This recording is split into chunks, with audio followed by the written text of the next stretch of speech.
It seems like we're getting more and more Borderlands 3 news every single day at this point, but I've still got a bunch of things that I'm hoping that will come to the game. There are a bunch of things that are yet to be talked about, and I've got some hopes that I want to come to the game, mostly revolve around Endgame kind of stuff, and I hope it's there on launch on September 12th because it will just make playing the game so much more fun. So let's get into my list. Now the first thing is going to be loadout saving. Creating builds and loadouts is something that is really fun inside of Borderlands games, but with the vast amount of variety in the skill trees and the weapons within Borderlands 4 that have been shown off so far, it'd be really cool to be able to save a loadout so you can swap between different loadouts when you want without having to memorize your exact skill tree and reset it every time.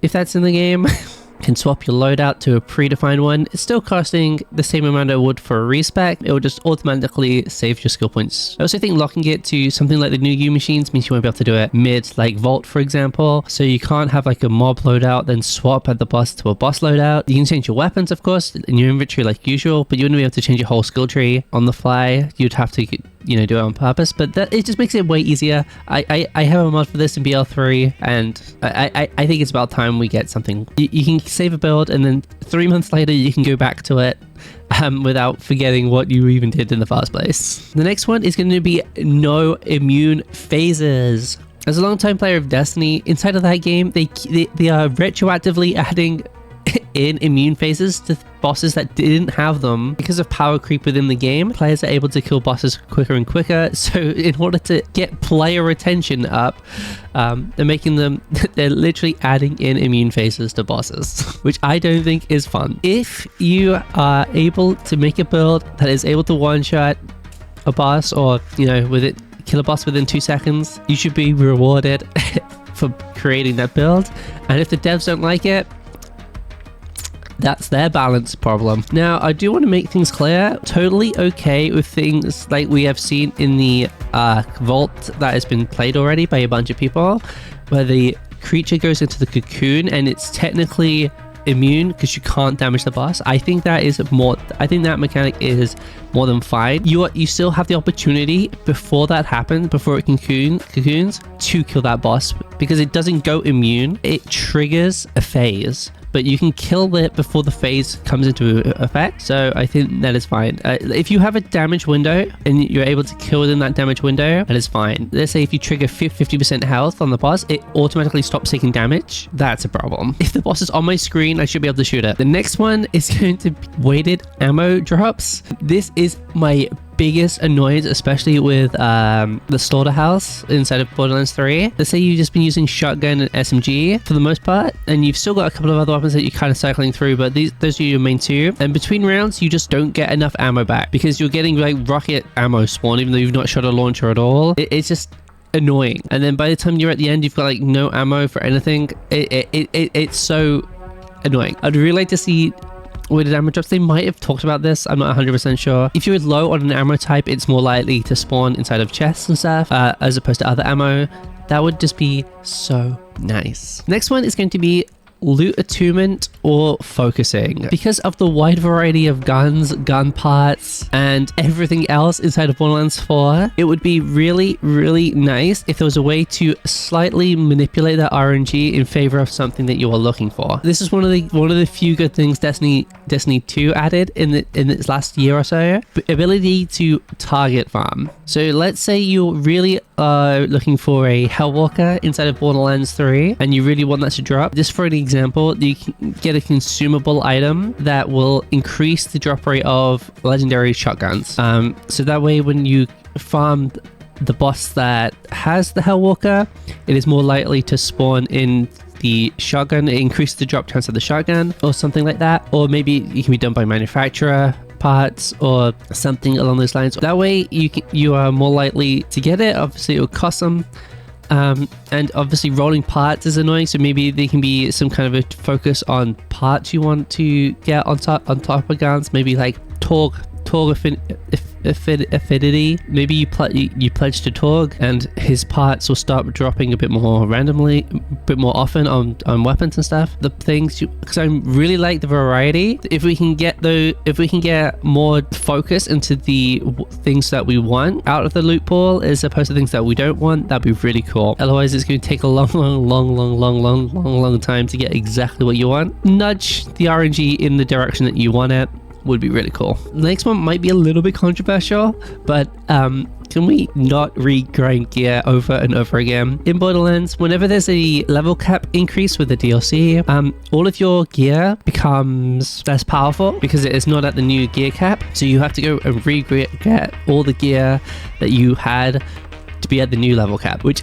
is not fun because you got it already, then you have to go get it again. So if there's a way for us to not have to level up every DLC, that'd be amazing. Or if maybe we can just spend a bit of iridium to bring up the power level of the weapons that we have. So maybe not everything, you bring up everything, but maybe you really like your Hellwalker. You can bring it up to the new level cap. Once you hit it, that would be cool. It's a way to just kind of stop having to regrind the same weapon over and over again. Especially if you've got a god roll and then the new DLC comes out, your level cap goes up, and you're like, fuck, I got to spend another 100 hours farming a boss again, even though I did it once. And the last thing is definitely Endgame related, and I hope we get some more details on this. The world tiers. Something that was really cool about Borderlands 3 was Mayhem mode, where you can turn on the Mayhem mode and it will basically increase the world's difficulty between 1 to 11, well, 1 to 10, and then 11 was just 10 again, but better. But I want these world tiers to have a purpose to play a majority of them. I've been replaying Borderlands 3 again now, and I stopped off at world tier 6 for like about 2 hours to just pick up some guns, and then I jumped straight to 10. There was no reason to play any of... well, I jumped to 11. There was no reason to play any of the other world tiers at all. So I think it'd be really cool if something like when you beat the game, like maybe you let the world tiers 1 to 3 or 4 or 1 to 5, maybe something like that will have a certain set of activities tied to it, and you would have to complete those activities within those world tiers to unlock the next 5 world tiers. Something like the Proving Grounds or Takedowns or something that are set inside of that world tier, and if you beat them inside of world tier 4, for example, you can unlock up to world tier 10, and then inside of world tier 10 there's more activities to do. It also helps you make builds, because if you're struggling beating the stuff within world tier 4, you should need to be able to handle world tier 4 before you enter world tier 10, for example. So you should be able to create a build within world tier 4 that will help you get through world tier 4. Then you can move on upgrading your build within world tier like 8 or 9. And also, for fuck's sake, modifiers out of here, or an option to turn them on or off. I was playing the Handsome Jackpot and there was lava on the floor. I literally had to wait 10 seconds after I beat a room of enemies before I could look at the loot, because I would just die because there was lava on the floor. It's just not fun at all. It just takes you out of playing the game. It's so bad. I've always hated arbitrary modifiers for the sake of making the game more difficult. I make the enemies more tactical. I give them a bit more damage resistance, increase the amount of enemies. I'm fine with all that. Making lava spawn at my feet because I'm not moving. No, it spawned lava at your feet because you're in a fight. So you have to keep moving, which makes playing like Sniper just stupid. You can't play with a... oh wow, you play with a Sandhawk, I guess.